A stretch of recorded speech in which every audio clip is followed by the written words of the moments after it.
हाँ,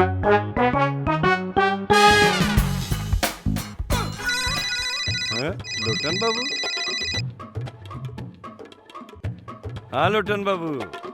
हाँ और बताइए कैसन बनी? आ रहल बनी?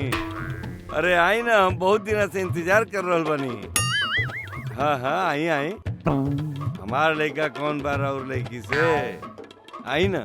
हाँ, हाँ। अरे बेटा रंगीला। हाँ बाबूजी। तनी यहाँ आवा।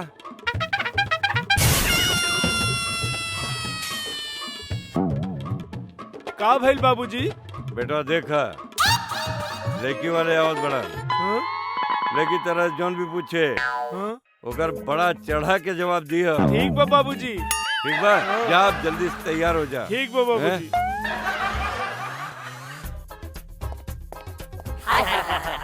हाँ देखा, ये हवन मृत्युंजय जी पूजा ताड़ू। हाँ आवा। अरे लोटन बाबू हाँ, हाँ। आई आई आई आई। कैसन हुआ? नमस्कार। नमस्कार। हेलो नमस्कार। नमस्कार नमस्कार। आई बैठी ना। Hello uncle. हेलो बेटा। आहा। और बताइए लोटन बाबू, अब हमको कोनो तकलीफ तो ना भई? नहीं नहीं सर, हमरा के कोनो तकलीफ ना भइल। उ 5 9 13 आदमी से राउर के एड्रेस पूछे के पड़ल। अरे रुका 16 18 20 से भी पूछती तो वो भी बता देत हमरा बारे में। सब जाने लेना हमरा बारे में। उ मृत्युंजय बाबू राउर बेटा ना लौकता, थोड़ा ओकरा बारे में बताई। अब का बताएं समझी जी। हमार मतलब बा शादी के बाद समझी तो ये जब नू। बुरा मत बनिए। ना ना ना। अब का बताई, लड़का इतना शर्मिला और सुशील बा, घर के सारा काम वो करेला। झाड़ू पोछा, बर्तन धोआ, साफ सफाई, यहाँ तक कि पूरा घर के कपड़ा भी उहे धोएला।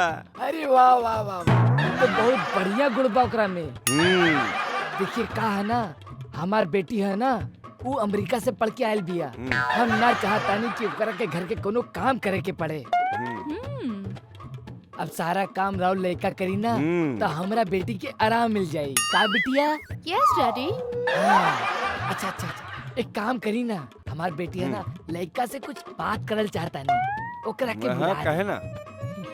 अरे बेटवा रंगीला। हाँ बाबूजी। आओ बेटा आवा, देखा ससुर जेल बड़े हैं। प्रणाम। हाँ हाँ खुश रहा खुश रहा। अब बेटा हाय देखा, हमार बेटी है ना, वो तोरा से कुछ बात करल चाहता नहीं। बिटिया जौन तोरा पूछे के बा पूछ ले। डैडी का हम बात कर ली? बेटा कैरी ऑन। ओके। बड़ा शर्मिला लगा था नहीं। अच्छा ये बताई, तू कितना तक पढ़ल बड़ा? हमार मतलब कहाँ तक पढ़ल बड़ा? 2 कम 10 मतलब 28 तक। समझ गईलू? हाँ हाँ समझ गई नहीं, बट 2 को कम का है? 10वां पूरा कर लेता। आप रिश्ता करे आयल बाड़ू के पढ़ावे। अच्छा ठीक बा, घर के काम काज तो अच्छा से कर लेवेला ना? हाँ वो सब हम कुल कर लेवेली। काका करेला वो बतावा। गाय के चारा डालल, दूध दुहल, गोबर उठाइला और कपड़ा धोइला और घर के कुल काम करेनी। अच्छा हमके ही बतावा, हाँ 5 गो कपड़ा धोए में कितना पाउडर लागी? 10 किलो। 10 किलो? हाँ? अच्छा हमके ही बतावा, 500 किलो के भैंस कितना दूध देवेले? 1000 किलो।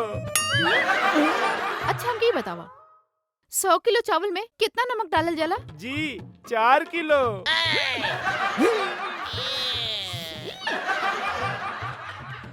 ओके ओके। 1 किलो आटा में कितना पानी डालल जाला? 6 किलो। अच्छा तो ये लास्ट क्वेश्चन पूछा था नहीं, एकर सही सही जवाब दिया, नहीं तो ना तो सारा जिंदगी ऐसे कुंवारा मरबा। और हम तो का कोनो भी लड़की तरह से शादी ना करिए, समझ ला? अरे आप जौन भी पूछबू हम सही सही जवाब दे। ओके लिसन, 10 किलो दाल बनावे में कितना किलो ऑयल लगी? 20 किलो। तू हमके एकदम से बेवकूफ समझेलू का? 28 पास हई 28 का समझेलू तू? डैडी हाँ बिटिया हमने के घर के नौकर चाहिए, बाकी घर के मालिक जैसा लगता। चली चला बिटिया। अरे चली। अरे अरे हमारी बात सुना। चली डैडी। हमके अरे हमारी रिश्ता ना बात तो करेगा। सुना। चला बिटिया। बाबूजी अबे इतना बड़ा चढ़ा के क्या जरूरत रहे बोले के? बाबूजी आप ही तो बोलने रहनी, बढ़ा चढ़ा के बोलिया। कर देला रगड़ गोबर। अगर राहुल लोगन के हमार वीडियो पसंद आयल तो लाइक करी, सब्सक्राइब करी और हाँ, घंटी बजावे ना भूलिया।